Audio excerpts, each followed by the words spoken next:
अलग कैसे था। एक पंक्ति में मैंने अंतर स्थापित किया है। अगर आप सबको अच्छा लग जाए तो भरपूर तालियां देकर के मुझे उत्साहित करना। मुगलिया काल में जलालुद्दीन अकबर के गाल पर कमाल के चांटे सा पड़ा था युद्ध। याद रखना श्याम नारायण को अगर कभी पढ़ लिया हो हल्दी घाटी। कोशिश मैं करता हूं, उनने तो इतना बढ़िया लिख दिया कि उनकी कुछ झूठन समेट करके आपके रीराइट करके आपके सामने रखता हूं, सुनना। मुगलिया काल में जलालुद्दीन अकबर के गाल पर कमाल के चांटे सा पड़ा था युद्ध। राजा मेवाड़ के प्रताप महाराणा उनके माथे पर सोने के मुकुट सा जड़ा था युद्ध। हल्दी की घाटी में वीर परपाटी में मेवाड़ की माटी में मौत सा अड़ा था युद्ध। दूजे युद्ध अन्य युद्ध। घोड़े पर बैठ लड़े शेर, वहां शेर पर सवार होकर शेर ने लड़ा था युद्ध। शेर पर सवार होकर शेर ने लड़ा था युद्ध। शेर पर सवार होकर शेर ने लड़ा था युद्ध। भारत की माटी का वंदन अनेक बार चंदन समान इसे मस्तक लगाता हूं। राजा मेवाड़ के प्रताप महाराणा उन्हें श्रद्धा की शौर्य शब्द समिधा चढ़ाता हूं। वीर रजपूतों की वसुंधरा वो वीर भूमि रंगीले राजस्थान को मस्तक झुकाता हूं।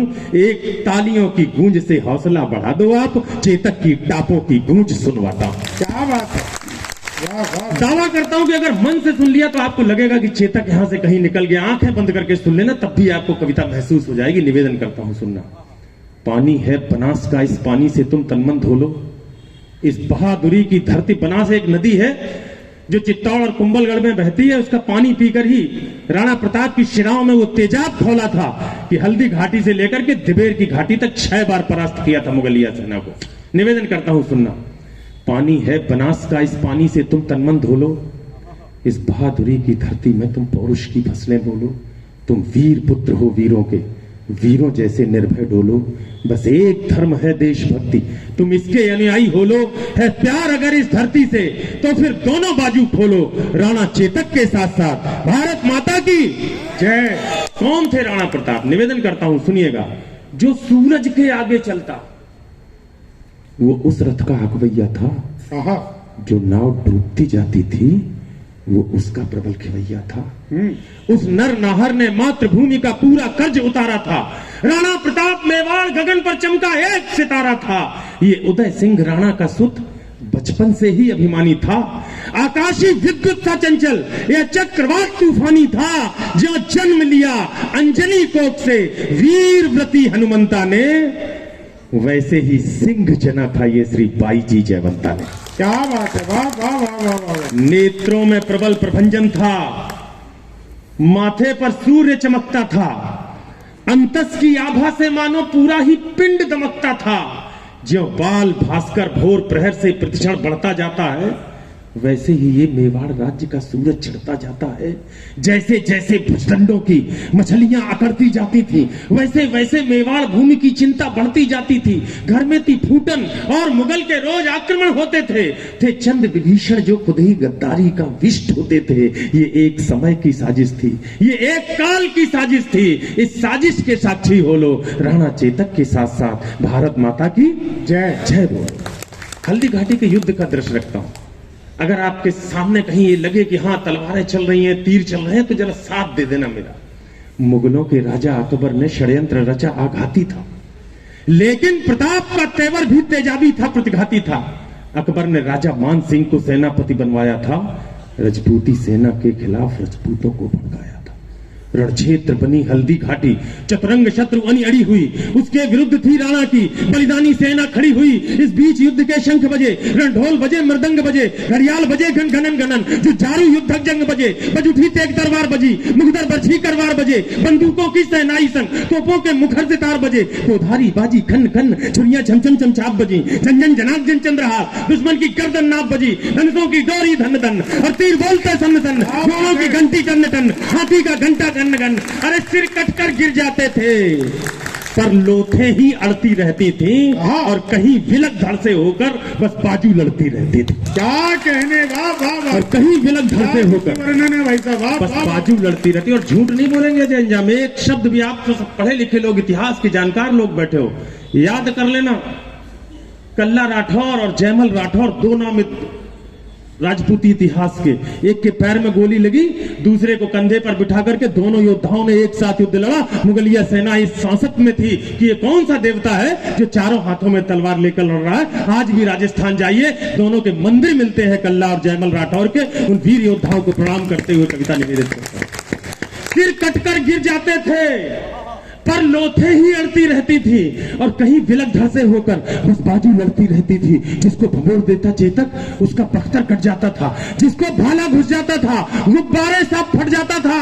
अब देना साथ वो नीले घोड़े का सवार तूफान दिखाई देता था, जिस ओर निकल जाता चेतक शमशान दिखाई देता था।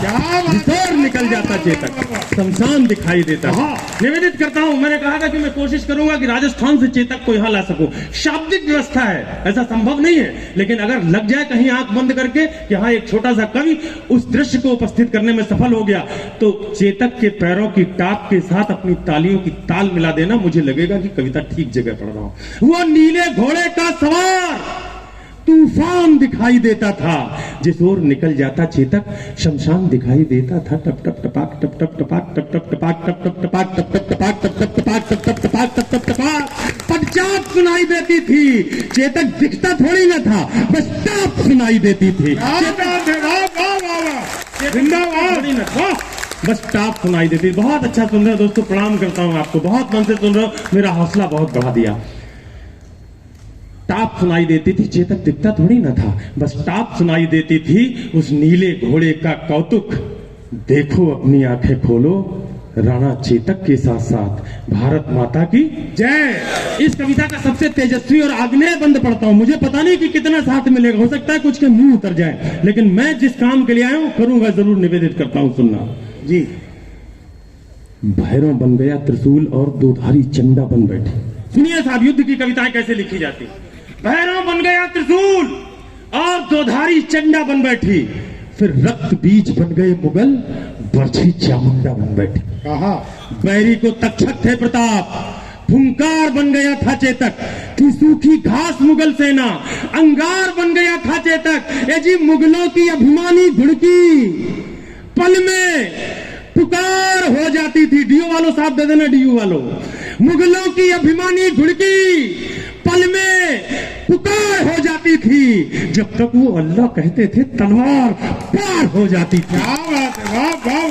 बैरी के सर पर था चेतक, बैरी के सर पर था चेतक, आंखों के आगे था चेतक, छाती के भीतर था चेतक, हाथी के ऊपर था चेतक। थल में चेतक, जल में चेतक, छल में चेतक, बल में चेतक। लोहू की नदियां बहती थी, नदियां की कलकल में चेतक। पानी पर चेतक दौड़ रहा, चेतक चलता अंगारों में। वाणी पर चेतक डोल रहा, चेतक घुस गया विचारों में। अरे राणा पर होता वार अगर तो तुरंत झुकाई देता था।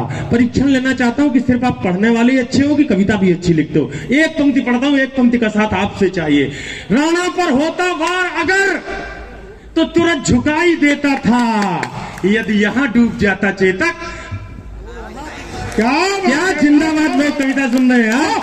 राणा पर होता वार अगर तो तुरंत झुकाई देता था, यदि यहां डूब जाता चेतक तो वहां दिखाई देता था। 2 पंक्तियां सर बहुत अच्छी सी मिल गई, वो भी आपकी सेवा में निवेदित करता हूं। मेवाड़ विजय के रास्ते में खुद का तन रोड़ा बना दिया चेतक ने। मेवाड़ विजय के रास्ते में खुद का तन रोड़ा बना दिया। चेतक योद्धा बन गया और मुगलों को घोड़ा बना दिया। चेतक योद्धा बन गया और मुगलों को घोड़ा बना दिया। चेतक कहता रणचंडी से आओ, अपना खप्पर धो लो। राणा चेतक के साथ साथ भारत माता की जय जय बोलो। थी बाग मुक्त नीली आंधी मर्जी से पांव उठाता था। राणा के एक इशारे पर चेतक फौरन मुड़ जाता था। बैरी सेना के सागर में चेतक तैराकी करता था, जाते जाते मुड़ जाता था। बेहद चालाकी करता था, जिसके सीने पर चेतक की तगड़ी टापें पड़ जाती थी, उसकी छाती में भाले सी दोनों टांगें गड़ जाती थी। तभी अचानक मान सिंह हाथी असवार नजर आया। राणा के संग चेतक की भी आंखों में खून उतर आया। राणा कोई कौतुक करते, इससे पहले वह घूम गया। अगली टांगों का प्रबल वार हाथी का मस्तक चूम गया। आघात अश्व का भारी था, सहकर हाथी लड़खड़ा उठा। इतने में राणा का भाला विद्युत जैसा गड़गड़ा उठा। गद्दार ठहर जा, पूर्ण हुए सब पाप तुम्हारे लगते हैं, तू भूल गया। रण कौशल में हम बाप तुम्हारे लगते हैं। आहा, क्या कहने। मच गई खलबली मुगलों में, राणा राणा का शोर उठा, घनघोर समर के अंधकार में जैसे कोई भोर उठा। आगे करुणा का सागर है, इस करुणा में थोड़ा रो लो। राणा चेतक के साथ साथ भारत माता की जय। जय बोलो। अंतिम बंद कविता का निवेदित करता हूँ। किसी ने मुझसे कहा कि अजय तुम ओज की कविता पढ़ते हो, क्रोध की कविता पढ़ते हो, आक्रोश की कविता पढ़ते हो। मैंने कहा गलत। अजय अंजाम न क्रोध की कविता पढ़ते हैं, न वीर रस की कविता पढ़ते हैं। अंतर सिर्फ इतना है कि अजय अंजाम की इस कविता के नायक रोमियो और जूलियट नहीं है, इसके नायक लैला और मजनू नहीं है, शीरी और फरहाद भी नहीं है। मेरी कथा के नायक दो ऐसे महापुरुष हैं, दो ऐसे लोग हैं जिसने एक ने अपने नायक के लिए अपनी मूक मोहब्बत में अपने प्राणों को उत्सर्ग कर दिया। मैं ऐसी लव स्टोरी आपको सुना रहा हूं, आपका साथ चाहता हूं, सुनिए। ये लव स्टोरी है दीदी जी। इसमें नायक के लिए एक नायक ने अपने प्राण सौंप दिए, वो भी मूक मोहब्बत। आई लव यू नहीं कहा चेतक ने कभी, न राणा प्रताप ने कहा होगा। राणा प्रताप ने शायद कहा भी हो कभी हाथ फेरते हुए पीठ पे, चेतक ने तो जवाब भी नहीं दिया होगा। लेकिन जब वक्त पड़ा तो अपने प्राणों को न्यौछावर कर दिया। क्या कोई इसका प्रतिमान होगा साहब? आप गा लीजिए, अपने अपने हीरो बना लीजिए, लेकिन मेरा हीरो अगर कोई है तो महाराणा प्रताप है। मैं फिर दावे के साथ कहता हूं और कविता निवेदित करता हूं, सुन। आगे करुणा का सागर। जी भाई। राणा के प्रबल प्रहारों का न तोड़ दिखाई देता था, न हल्दी घाटी में चेतक का जोड़ दिखाई देता था। संख्या बल में अकबर का दल राणा के दल से भारी था। हजारों घाव लगे थे पर राणा का हमला जारी था। गिर गया श्रगालों में नहर, राणा को संकट बूझ गया।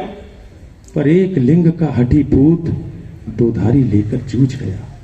इतने में झाला आ पहुंचे, झाला मन्ना, इतने में झाला आ पहुंचे। बोले राणा प्रस्थान करो, तुमसे कल को आशाएं हैं, कुछ उसका भी तो ध्यान करो। राणा बोले रण में झाला, मैं इंच इंच कट सकता हूं, पर बैज भवानी तुलजा की मैं कभी नहीं हट सकता हूं। आहा, क्या बात है। तब एक लिंग का नाम लिया, राजस्थान के सबसे बड़े देवता। तब एक लिंग का नाम लिया, दे घोर शपथ झाला बोले। दुश्मन का वार लिया खुद पर, होकर लथपथ झाला बोले, इनको मैं धूल चटा दूंगा, देखो तुम कल के मंगल को। झाला ने कसम दिलाई तो राणा चल निकले जंगल। बढ़ते बढ़ते राणा मग में 21 गज का नाला आया। चेतक का तन था लस्त पस्त, लेकिन जैसे ज्वाला आया, अपनी पूरी ताकत समेट चेतक फल्लांग लगा बैठा। राणा की रक्षा करने को अंतिम छलांग लगा बैठा। क्या उस नील अश्व ने स्वामी भक्ति का पाठ सभी को सिखा दिया। करवट लेकर बेजान शीश राणा चरणों में टिका दिया।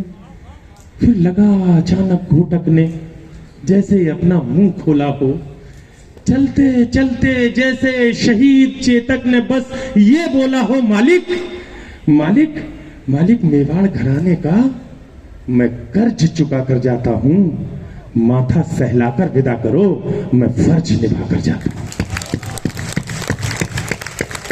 बस एक प्रार्थना है स्वामी, दुश्मन का सिद्ध षड्यंत्र न हो, जब तक चेतक की याद रहे, मेवाड़ मेरा परतंत्र न हो। आहा, अंतिम 4 पंक्तियां अपना आसन ग्रहण करूंगा, पूरे मन के साथ विदा कर देना। चेतक मेरे बेटे भैया, हा लाल वीर चीत्कार उठा। चेतक को बाहों में भरकर वो घायल शेर पुकार उठा। चेतक तेरी बलिदान कथा हिंदुस्तान भी गाएगा, गाएंगे श्याम नारायण भी, हर नौजवान भी गाएगा। चेतक तेरी सौगंध मुझे दुश्मन का नाम नहीं होगा। लोग कहते हैं ओज की कविता बहुत चिल्ला के पढ़ी जाती है, बड़े आरोप लगते हैं। सांस की जुम्बिश से साहब एक पंक्ति दोहराऊंगा, सांस की आवाज से, और तालियों का विस्फोट होगा, इस बात का दावा है। चेतक तेरी सौगंध मुझे दुश्मन का नाम नहीं होगा, जब तक ये राणा जिंदा है, मेवाड़ गुलाम नहीं होगा। और एक वचन मेरा भी है, चलते चलते एक एक्स्ट्रा वचन दिया। अगर आपने दिल्ली के तमाम चौराहों पर, हिंदुस्तान के तमाम चौराहों पर उस परिस्थिति को देखा हो कभी अपनी नजरों से, और माँ ने वो पंक्ति मुझे दे दी हो, तो तालियों के विस्फोट से विदा कर देना। और एक वचन मेरा भी है, और एक कसम मेरी भी है, जिसकी प्रतिपूर्ति नहीं होगी, चेतक तेरे बगैर राणा की कोई मूर्ति नहीं होगी। क्या बात है। भारत माता की। अंजाम अजय की विनती है, अब तो दोनों बाजू खोलो, राणा चेतक के साथ साथ। भारत माता की जय। भारत माता की जय। बहुत बहुत अभिनंदन, आभार। दोस्तों कैसे लगे हमारे अजय अंजाम?